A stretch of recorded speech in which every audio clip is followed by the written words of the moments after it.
लोग circular motion का एक क्विक रिवीजन करेंगे और कोशिश करेंगे कि बेसिक फिजिक्स इसका ख़त्म किया जाए। तो क्या क्या हम इसमें डील करेंगे इस पार्ट में।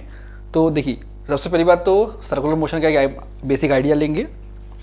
चूँकि मोशन है तो डिस्प्लेसमेंट होगा, वेलोसिटी होगी, एक्सेलरेशन होगा। बट इसमें वेलोसिटी जो होगी वो दो टाइप की होगी, एक एंगुलर वेलोसिटी होगी और एक लीनियर वेलोसिटी तो खैर होगी ही होगी। दूसरा चीज़ एक्सेलरेशन होगा, वो तीन टाइप की होगा, लीनियर जिसको कि टेंजेंशियल एक्सेलरेशन भी कहेंगे, दूसरा एंगुलर एक्सेलरेशन और तीसरा सेंट्रीपिटल एक्सेलरेशन। तो चलिए एक एक करके हम लोग सारी चीज़ों को डिस्कशन करते हैं और थोड़ा सा हम लोग फास्ट रिवाइज करेंगे इसको। सो आइए स्टार्ट करते हैं इसको, ठीक है ना। तो सबसे पहली बात ये कि सर्कुलर मोशन कहाँ से स्टार्ट करना है। तो सपोज करिए कि एक पार्टिकल है, ठीक है ना, एक पार्टिकल है जो कि सर्कुलर ऑर्बिट में मोशन कर रहा है और वो सेंटर से उसका जो डिस्टेंस है, लेट सपोज कि r है, सेंटर मान लीजिए O है और सेंटर से एक पार्टिकल A, ठीक है, at time t is equal to t0 पर वो पार्टिकल यहाँ है और ये मोशन करते करते करते एक आर्क पे मोशन करते हुए कुछ टाइम बाद यहाँ पे पहुँचा, ठीक है। तो लेट सपोज कि एट टाइम t पे, at time t is equal to t let suppose t1 पे, ठीक है, वो यहाँ पे पहुँचा इस पॉइंट पे, say some point point A and point B, ठीक है। तो ऑब्वियस सी बात है कि जब ये मोशन करेगा तो देखिए ये इसने इतना डिस्टेंस एक्चुअल में कवर करना है, तो मैं इस एक्चुअल डिस्टेंस को लेट से कि डेल्टा S कह लेता हूं, ठीक है ना। ओके, तो सबसे पहली बात तो ये कि देखिए जब ये बॉडी मोशन करेगी तो इसका अपना एक वेलोसिटी होगा, लीनियर वेलोसिटी। लेट सपोज कि पॉइंट A पे उसकी वेलोसिटी v1 है और पॉइंट B पे उसकी वेलोसिटी v2 है, ठीक है। पहली चीज समझने वाली बात कि ये मोशन सर्कुलर मोशन है और यूनिफॉर्म सर्कुलर मोशन है, तो इस केस में जो मैग्नीट्यूड ऑफ वेलोसिटी v1 होगा वो हमेशा इक्वल होगा मैग्नीट्यूड ऑफ वेलोसिटी v2 के, ठीक है। पहली चीज याद रखिएगा, जो मैग्नीट्यूड है वेलोसिटी का वो हमेशा सेम रहेगा, लेट से सपोज सम v के बराबर होगा, इसमें कहीं भी कोई चेंज नहीं आएगा, ठीक है।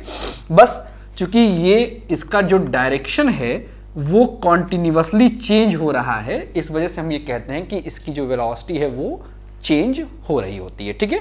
मैग्नीट्यूड में कोई इफेक्ट नहीं पड़ता, बस डायरेक्शन चेंज होता है, ठीक है ना। ओके, तो जब ये मोशन करेगा तो ऑब्वियस सी बात है ये कुछ डिस्प्लेस करेगा, या मैं कहूं कि यह कुछ ना कुछ डिस्टेंस क्रिएट करेगा, तो उसको मैं डेल्टा S एज्यूम कर लेता हूं और उस केस में वो एक थीटा बनाएगा, कुछ ना कुछ एंगल बनाएगा। तो सबसे पहली बात तो अगर मैं बहुत बेसिक सा फिजिक्स अप्लाई करूं इसमें, देखिए ये तो रेडियस हो जाएगा, तो हम ये कह सकते हैं पॉइंट नंबर 1 कि एंगल इज इक्वल टू क्या होता है भाई, आर्क अपॉन रेडियस होता है, ठीक है ना। आर्क अपॉन रेडियस होता है, तो यहां से मैं कह सकता हूं कि delta theta is equal to कितना हो जाएगा। देखिए तो आर्क यहां पे क्या है, यहां से यहां तक का डिस्टेंस है, सो उसको मैंने किससे रिप्रेजेंट किया है, डेल्टा S से। तो मैं यहां पे फिर से लिख देता हूं डेल्टा S, जो कि यहां से यहां तक का डिस्टेंस है, ठीक है। सो यहां से मैं कह सकता हूं कि आर्क हो जाएगा डेल्टा S अपॉन रेडियस कितना हो जाएगा आपका R। सो ये आपका पहला इक्वेशन है where delta theta is known as angular displacement, ठीक है, एंगुलर डिस्प्लेसमेंट इसे कहते हैं। अच्छा, अगर तो ये डिस्प्लेसमेंट है और आप जानते हैं कि जब भी हम डिस्प्लेसमेंट का रेट ऑफ टाइम कैलकुलेट करते हैं, यानी टाइम के रिस्पेक्ट में जब उसको हम डिवाइड करते हैं तो हमको क्या मिलता है। तो सबसे पहली चीज कि delta theta is equal to क्या लिखा हुआ है आपका, डेल्टा S अपॉन R। अगर इस इक्वेशन को मैं दोनों साइड से t से डिवाइड करूं, ठीक है ना, so you will get delta theta upon delta t is equal to क्या मिल जाएगा मुझे, देखिए, so you will get 1 upon delta theta into delta S upon R। थोड़ा इसको मैं सिंप्लीफाई करूं, so you will get delta theta upon delta t is equal to 1/r delta S upon delta T, ठीक है। Okay, सो यहां से मैं कह सकता हूं कि now first one is let suppose से इक्वेशन नंबर 1। तो इस इक्वेशन से हम कह सकते हैं कि चूंकि देखो डेल्टा है, डेल्टा मतलब एक ब्रॉड चेंज है, ठीक है ना, हायर लेवल पे चेंज है, तो मैं इसको कहूंगा, देखिए डेल्टा थीटा यानी कि चेंज इन एंगुलर डिस्प्लेसमेंट, तो ये बताएगा मेरा, ओके, क्योंकि डिस्प्लेसमेंट को जब हम डिफाइन करते हैं टाइम के रेट पे तो क्या मिलता है मुझे, वेलोसिटी। तो यहाँ भी मुझे वेलोसिटी मिलेगा, बट चूंकि ये डेल्टा है तो यहाँ पे मुझे एवरेज एंगुलर वेलोसिटी मिलेगी, जो कि इक्वल होगा किसके, 1/r, और डेल्टा एस यानी लीनियर डिस्प्लेसमेंट अपॉन टी, यानी कि क्या मिल जाएगा मुझे, वेलोसिटी मिल जाएगा। आई होप कि आपको ये बात समझ में आई होगी। तो ये पहला इक्वेशन तो आपको यहाँ से मिल सकता है। सो यू कैन से कि v is equal to R omega मिलेगा, बट यहाँ पे ओमेगा जो है, और ये दोनों के दोनों एवरेज वेलोसिटी लीनियर और एवरेज वेलोसिटी एंगुलर को रिप्रेजेंट करेंगे। बट अगर मैं अगर मैं यहीं पे इस इक्वेशन नंबर 1 को लिमिट ले लूं, ठीक है, तो देखिए क्या होता है यहां से। सो यहां से हम कह सकते हैं कि देखिए यहां से मैं कह सकता हूं कि by taking limit, so you will get limit, देखिए क्या हो जाएगा आपका, delta T tending to 0 delta theta upon delta T which is equal to limit, which is equal to, देखिए 1/r तो कांस्टेंट है, so you will get 1/r limit delta T tending to 0, you will get delta S upon delta T, ठीक है। सो यहां से मैं कह सकता हूं कि अब जो मुझे एंगुलर वेलोसिटी मिलेगी वो एक्चुअल में इंस्टेंट एंगुलर वेलोसिटी होगी, और इंस्टेंट एंगुलर वेलोसिटी किसके बराबर हो जाएगी, 1/r, और again you will get v। सो यहां से मैं कह सकता हूं कि omega is equal to v/r, या फिर हम कह सकते हैं कि v is equal to r omega, ठीक है। ये तो बात रही मैग्नीट्यूड के फॉर्म में, लेकिन चूंकि हम ये जानते हैं अच्छी तरह से कि v जो है एक वेक्टर क्वांटिटी है, ठीक है।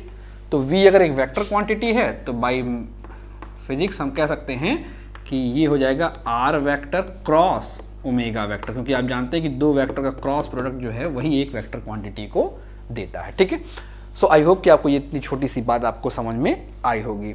एक छोटा सा क्वेश्चन ये आता है कि भाई ओमेगा यानी एंगुलर वेलोसिटी का डायमेंशन फार्मूला क्या होता है। तो बहुत सी चीज़ें आप कैलकुलेट कर सकते हैं। तो एक तो हो गया आपका एंगुलर वेलोसिटी का सिंपल सा formula, omega is equal to D theta upon D T. अगर यहाँ से आप निकालना चाहिए इसका डायमेंशन फार्मूला, तो देखिए ये है थीटा एंगल, और एंगल का डायमेंशन फार्मूला होता ही नहीं है, वो डायमेंशनलेस क्वांटिटी है।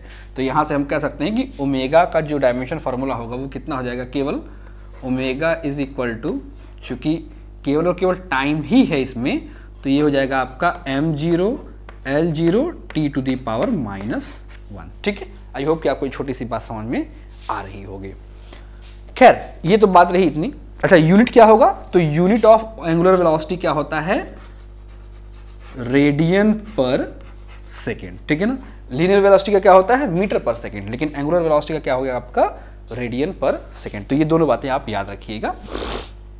थोड़ा सा हम आगे चलते हैं। अगर देखिए अगर ये पूरा का पूरा, देखिए ये बॉडी मोशन करते हुए अगर पूरा एक चक्कर लगा जाए तो कंप्लीट एंगल की वैल्यू कितनी हो जाएगी आपकी, तो कंप्लीट एंगल जो हो जाएगा वो आपका हो जाएगा किसके बराबर, तो देखिए यहाँ से आप कह सकते हैं कि जो ओमेगा की वैल्यू है वो कितनी है आपकी, D theta over D T, ठीक है ना। तो डी थीटा मतलब ये पूरा का पूरा कितना हो जाएगा आपका 360 डिग्री, 360 मतलब होता है आपका 2 पाई, और इसमें जो पूरा एक साइकिल कंप्लीट करने में जो टाइम लगा उसको अगर मैं कैपिटल टी एज्यूम कर लूँ तो यहाँ से मैं एक रिजल्ट मिल जाएगा, omega is equal to 2 pi by T. और देखिए चूंकि ये एक हार्मोनिक मोशन है तो एक साइकिल कंप्लीट करने में जितना टाइम लगा वो कहलाएगा उसका टाइम पीरियड। तो यहाँ से मैं टाइम पीरियड भी डिफाइन कर सकता हूँ इस सर्कुलर मोशन का, जो कि हो जाएगा आपका 2π/ω के बराबर। ठीक है, ये एक छोटा सा रिलेशन और मिल जाएगा। और हम ये जानते हैं कि हार्मोनिक मोशन का टाइम पीरियड तो होता ही है, साथ ही साथ क्या होती है, उसकी फ्रीक्वेंसी भी होती है। तो फ्रीक्वेंसी का फॉर्मूला क्या होता है भाई, 1/t। ठीक है, ये होता है। तो अगर मैं इसकी जगह वैल्यू प्लेस करूं तो f इज इक्वल टू कितना मुझे मिल जाएगा, देखिए f इज इक्वल टू मुझे मिल जाएगा, तो ये t की वैल्यू 2π/ω, तो 1/t की वैल्यू कितनी हो जाएगी, जस्ट इसकी opposite, so you will get ω/2π। ठीक है, आई होप कि आपको ये बात समझ में आ रही होगी। एक छोटा सा रिजल्ट और भी कह सकते हैं कि यहाँ से ओमेगा इज इक्वल टू कितना हो जाएगा, 2πf। अच्छा, कई केसेस में f को यानी फ्रीक्वेंसी को हम n से भी रिप्रेजेंट करते हैं, तो omega is equal to 2πn भी कई जगह लिखा हुआ मिलता है। ठीक है, तो ये इतनी छोटी छोटी चीज़ें थी। आई होप कि आपको यहाँ तक चीज़ें क्लियर हो गई होंगी, कहीं कोई समस्या नहीं होगी। ठीक है, और आपको relation between linear velocity and angular velocity भी आपको समझ में आ गया होगा। सो अब चूंकि देखिए यहां से आपको एक रिजल्ट मिला है कि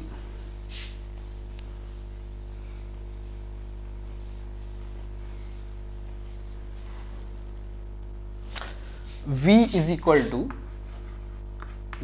इक्वल टू r ओमेगा होता है। ठीक है, नाउ यहां से हम देखिए, अब ये तो आपको पहला रिजल्ट मिल गया, तो यहां पे आपको लीनियर वेलोसिटी मिल गई और एंगुलर वेलोसिटी मिल गई। अब चूंकि आप जानते हैं कि जब हम वेलोसिटी का, चेंज इन वेलोसिटी का डेरिवेटिव निकालते हैं तो ये हमको लीनियर एक्सेलरेशन देता है। ठीक है, तो ये जो लीनियर एक्सेलरेशन है एक्चुअल में इसी के डायरेक्शन में होता है, इसी को हम टेंजेंशियल एक्सेलरेशन भी कहते हैं, याद रखिएगा एक चीज। लेकिन यहां पे देखिए, यहां पे एक दूसरा वेलोसिटी का टर्म है ओमेगा। तो अगर मैं ओमेगा को टाइम के रिस्पेक्ट में डिफरेंशिएट करूं तो देखिए यहां से मैं कह सकता हूं कि डी, या मैं ऐसे कहूं कि delta omega change in angular velocity with respect to the change in time. तो यहां पे क्या है कि वेलोसिटी का टाइम के साथ डिफरेंशिएशन हो रहा है, यानी रेट निकाला जा रहा है। तो जैसे यहां पे वेलोसिटी का टाइम के साथ रेट निकाला गया तो एक्सेलरेशन मिला, वैसे यहां भी तो वेलोसिटी को टाइम के साथ डिफरेंशिएट किया जा रहा है, यानी कि रेट निकाला जा रहा है, तो यहां भी मुझे एक्सेलरेशन मिलेगा। और ये एक्सेलरेशन आपका कहलाएगा एंगुलर एक्सेलरेशन। चूंकि ये चेंज बहुत बड़ा है तो हमको जो एक्सेलरेशन यहाँ पे मिलेगा वो एवरेज एंगुलर एक्सेलरेशन मिलेगा। और अगर मैं यहाँ पे इसका लिमिट ले लूँ, so you will get limit delta T tending to 0, you will get delta omega upon delta T. तो यहाँ से क्या मुझे मिल जाएगा, instantaneous angular acceleration, so you will get D omega over D T. ठीक है, यहां से आपको एक दूसरा रिजल्ट मिल जाएगा। तो आपको ये बात आई थिंक समझ में आ रही होगी। नाउ तो ये तो बात थी एक। अच्छा, चूंकि हम देखिए, मैं आपको एक रिलेशन दिखाता हूं छोटा सा। चूंकि हम ये जानते हैं कि v is equal to r omega होता है। ठीक है, सो अगर मैं v को, यानी कि इस इक्वेशन को, से इक्वेशन नंबर 1, अगर इस इक्वेशन को टाइम की रिस्पेक्ट में डिफाइन किया जाए, रेट ऑफ चेंज निकाला जाए, तो देखिए यहां से मुझे क्या मिल जाएगा, delta v upon delta T which is equal to, देखिए r तो कांस्टेंट है, वो तो चेंज होने वाला नहीं क्योंकि r तो रेडियस है। सो r times delta omega upon delta T हो जाएगा। अगर आप लिमिट लीजिए तो ये मिल जाएगा। अगर आप लिमिट टेंडिंग टू 0 करेंगे तो you will get dv upon dt is equal to r times d omega upon dt हो जाएगा। और अगर आप जानते होंगे तो dv अपॉन dt क्या होता है आपका एक्सेलरेशन, यानी ये आपका लीनियर एक्सेलरेशन हो गया, is equal to r times of, और d ओमेगा ओवर dt क्या है आपका एंगुलर एक्सेलरेशन। तो ये आपका एक छोटा सा और रिजल्ट मिल जाता है। तो इस तरह से आपने दो तरह के एक्सेलरेशन भी पढ़ लिए, उसके बिहाफ पे जो थ्योरी बन रही है उसको भी आपने समझ लिया। ठीक है, तो यहाँ पे आपको दो एक्सेलरेशन मिल गए, एक तो लीनियर एक्सेलरेशन जिसको हम टेंजेंशियल एक्सेलरेशन भी कह रहे हैं सर्कुलर मोशन में, और दूसरा है आपका एंगुलर एक्सेलरेशन। तो आप चाहें तो इतनी चीजें नोट कर सकते हैं। नाउ इसके बाद एक थर्ड पॉइंट आता है और वो है आपका टेंजेंशियल एक्सेलरेशन। अब ये टेंजेंशियल एक्सेलरेशन क्या है, तो मैं उसके बारे में थोड़ा सा डिस्कशन करता हूं, थोड़ा डिटेल में हम लोग डिस्कस करते हैं, ठीक है ना, इसको समझने की कोशिश करते हैं। तो चलिए,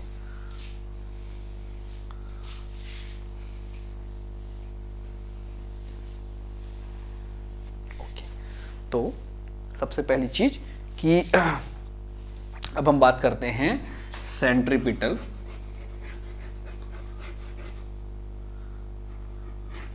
एक्सेलरेशन, ठीक है। इसको भी नॉर्मली ए से ही रिप्रेजेंट करते हैं। तो एक चीज याद रखिएगा, पहली बात तो सेंट्रीपिटल एक्सेलरेशन जिसका हम सेंट्रसनीज एक्सेलरेशन भी कहते हैं। सबसे पहली बात तो ये जान लीजिए कि सेंट्रीपिटल एक्सेलरेशन का डायरेक्शन टूवर्ड्स द सेंटर होता है और अलोंग द रेडियस ही होता है। देखिए ये है रेडियस, तो इसी रेडियस के अलोंग सेंट्रीपिटल एक्सेलरेशन भी होगा जिसका डायरेक्शन हमेशा सेंटर की तरफ होगा। ये चीज याद रखिएगा हमेशा ना। अब हम कैसे इसको कैलकुलेट करते हैं, तो इसको समझने के लिए पहले थोड़ा सा हम इसके बेसिक फिजिक्स को समझते हैं। तो मान लीजिए कि अच्छा, मैं इसको थोड़ी देर के लिए मिटा दे रहा हूं। देखिए ये जो मैंने आर्क लिया था डेल्टा एस, उसको मैं थोड़ी देर के लिए मिटा दे रहा हूं, ठीक है ना। अगर मैं ये कहूं कि पॉइंट ए से पॉइंट बी तक ये बॉडी थी, वो चली, ठीक है ना। अगर मैं इसके बीच का एक शॉर्टेस्ट डिस्टेंस बनाऊं लाइक दिस वन, ये चीज बहुत छोटा सा, और इसको मैं मान लूं कि ये डेल्टा एस डिस्टेंस है, कोई समस्या नहीं है, डिस्प्लेसमेंट को ही रिप्रेजेंट करेगा। अच्छा, तो अगर यहां तक बात सही है तो सबसे पहली चीज कि अगर मैं ये डिफाइन करना चाहूं कि चेंज इन वेलोसिटी कितना आया, तो भाई कैसे निकालेंगे। देखिए सबसे पहली बात कि ये एक वेक्टर क्वांटिटी है v1 और ये है वेक्टर क्वांटिटी v2। तो वेक्टर एडिशन हम लोग जानते हैं, वेक्टर सब्ट्रैक्शन हम लोग जानते हैं by using vector addition vector subtraction method. तो क्या करते हैं, सबसे पहले एक वेक्टर लेते हैं, जिस डायरेक्शन में होता है उसी डायरेक्शन में इधर लिख देते हैं। तो ये रहा आपका पहला वेक्टर, ठीक है, जो कि है आपका v1। कोई दिक्कत, चलिए यहां से है। अच्छा, मैं यूज कर रहा हूं मेथड, आपको आई थिंक याद होगा वेक्टर से। ये रहा दूसरा वेक्टर, तो जिस डायरेक्शन में है मैं उसी डायरेक्शन में वेक्टर बना दे रहा हूं लाइक दिस वन, ऐसे, ठीक है। ये हो गया आपका v2। तो यहां से यहां तक का जो वेक्टर होगा वो एक्चुअल में चेंज इन वेक्टर को रिप्रेजेंट करेगा, कोई डाउट नहीं है इसमें। तो हम पहली बात तो ये कह सकते हैं कि चेंज इन वेलोसिटी जो होगा वो वेक्टर चेंज इन वेलोसिटी जो होगा वो vector v2 minus vector v1 होगा, कोई डाउट नहीं है इसमें भाई, पहली बात तो ये।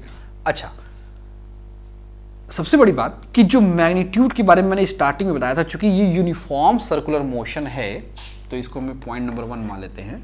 तो चूंकि ये यूनिफॉर्म सर्कुलर मोशन है तो इस केस में v2 वेक्टर का मैग्नीट्यूड बराबर होगा v1 वेक्टर के मैग्नीट्यूड के। So let's say some vector v, इसको इक्वेशन नंबर 2 एज्यूम करिए, कोई दिक्कत नहीं है यहाँ तक। अगर आपको समझ में आ रहा हो तो अच्छी बात है। इसको मैं कुछ पॉइंट लेट्स सपोज इसको मैं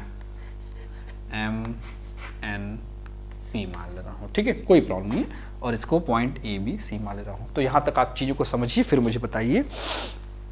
नाउ अब जरा आप ध्यान दीजिए इस चीज को। तो ये एक ट्रायंगल है और अगर आप ध्यान दीजिए तो ये भी एक ट्रायंगल है। मतलब अगर आप ध्यान दीजिए तो ट्रायंगल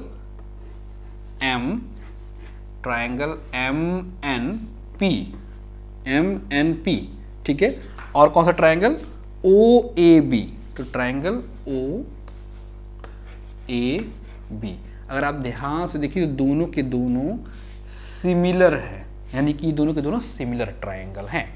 इसमें कोई शक शुभाव तो है नहीं आपको, और अगर नहीं है तो उस केस में हम ये कह सकते हैं कि पहले इस ट्रायंगल की मैं बात करूं तो इस ट्रायंगल में मैं कह सकता हूं कि ए बी अपॉन ओ ए, ठीक है, ए बी अपॉन ओ ए, ठीक है, इज इक्वल टू, ऑब्वियस सी बात है,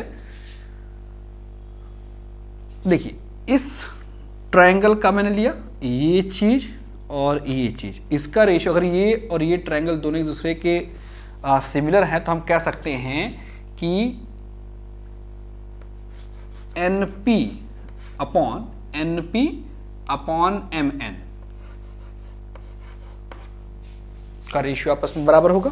क्यों भाई, अगर आप थोड़ा सा सोचिए तो, क्योंकि by using the property of similarity हम ये कह सकते हैं कि ये लाइन, ठीक है, अपॉन ये लाइन इज इक्वल टू किसके होगा, ये लाइन अपॉन ये लाइन, ठीक है, कोई समस्या है नहीं है। चलिए, तो यहां से अगर मैं वैल्यू प्लेस करना चाहूं तो देखिए ए बी की वैल्यू क्या ली है मैंने अभी, ए बी की वैल्यू मैंने मानी है डेल्टा एस, ठीक है, अपॉन, थोड़ा सा सोचिए इस चीज को, तो ओ ए क्या है आपका, तो ओ ए तो आपका परमानेंटली रेडियस है, कोई डाउट ही नहीं है इसमें और अगर ये रेडियस है तो चलिए हम आगे चलते हैं। सो NP क्या है आपका, NP जो है वो डेल्टा V है, और MN क्या है आपका, देखिए MN जो है वो V1 है, और V1 जो है मैग्नीट्यूड ऑफ V1 की मैं बात करूं तो V2 के बराबर है, और वो सब के सब एक V के बराबर है। तो यहां तक चीजें अगर आपको समझ में आ रही तो बहुत ईजी है। Okay, so now just solve this equation. So कैसे आप सॉल्व कर सकते हैं, देखिए तो यहां से थोड़ा सा अगर आप इसको मैनिपुलेट कीजिए,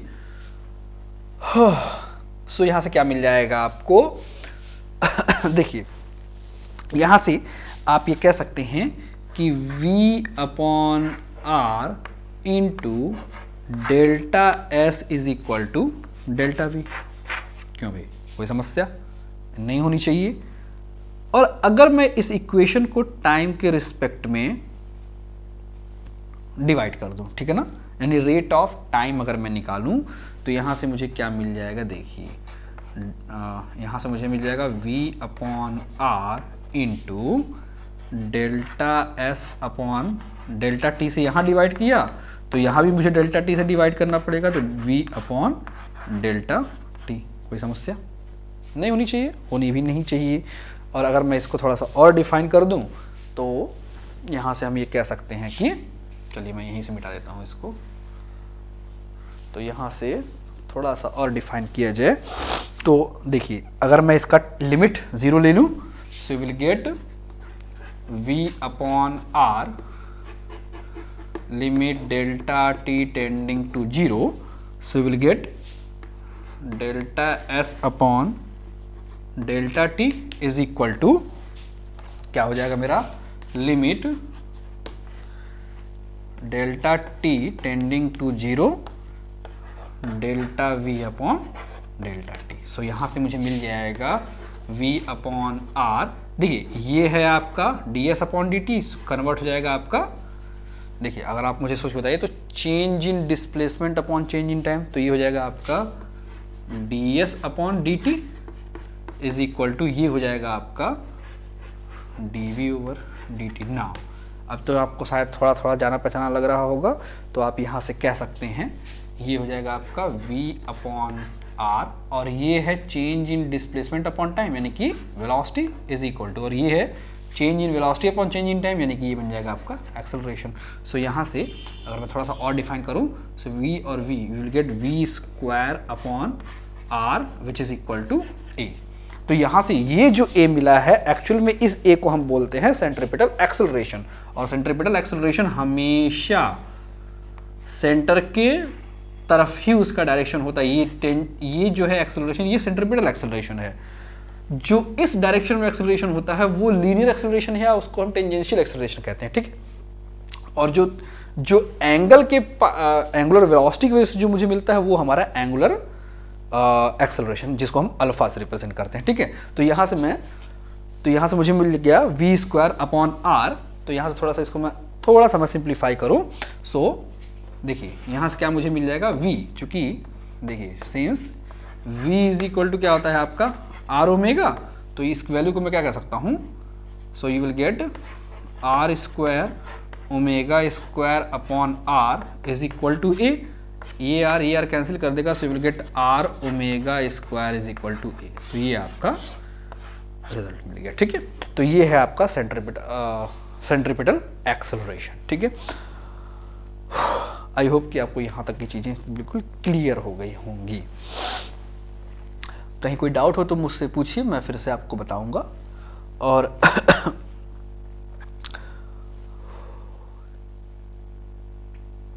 ठीक है, थैंक यू। आगे हम इसके बारे में और भी डिस्कशन करेंगे, बट फिलहाल के लिए आज इतना ही, ठीक है।